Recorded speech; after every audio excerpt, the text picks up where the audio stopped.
ગુજરાતના એક નાના ગામમાં રહેતા હતા મણિભાઈ, એક 65 વર્ષના વૃદ્ધ ખેડૂત જેની આંખો હવે નબળી પડી ગઈ હતી. તેમનો દીકરો વિનોદ 40 વર્ષનો શહેરમાં નોકરી કરતો હતો અને પરિવાર સાથે રહેતો હતો. મણિભાઈ એકલા ગામમાં રહેતા, પણ તેમનું મન હંમેશા વિનોદ પાછળ લાગતું.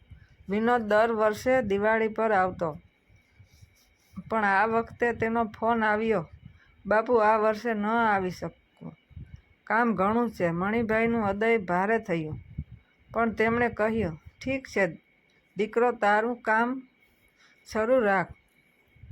દિવાળીની રાતે મણિભાઈ એકલા લાઇટની ઝાંખડીમાં બેઠા હતા. તેમની પાસે એક જૂની તસવીર હતી, જેમાં વિનોદ નાનપણમાં તેમની સાથે ખેતરમાં હસતો હતો.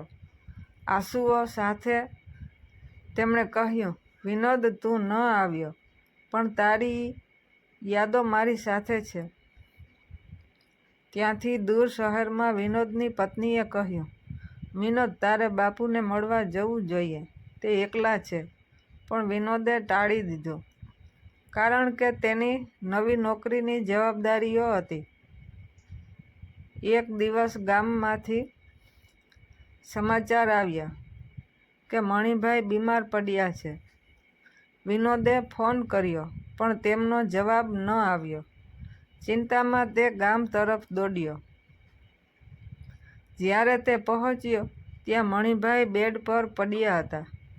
તેમની આંખોમાંથી ટીપાં ટીપાં નીકળી રહી હતી. વિનોદે તેમના હાથ પકડીને કહ્યું, બાપુ હું આવી ગયો.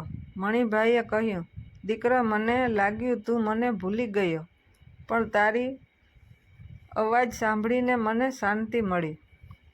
પછીની રાતે મણિભાઈની હાલત ખરાબ થઈ. વિનોદે તેમને હોસ્પિટલ લઈ જવાનું નક્કી કર્યું, પણ તે પહેલાં જ મણિભાઈએ તેનો હાથ પકડીને કહ્યું, વિનોદ મને હોસ્પિટલ નહીં, ખેતરમાં લઈ જા. મારી છેલ્લી ઈચ્છા છે કે હું તારી સાથે એક વખત ફરું. વિનોદે તેમને ખેતરમાં લઈ ગયો.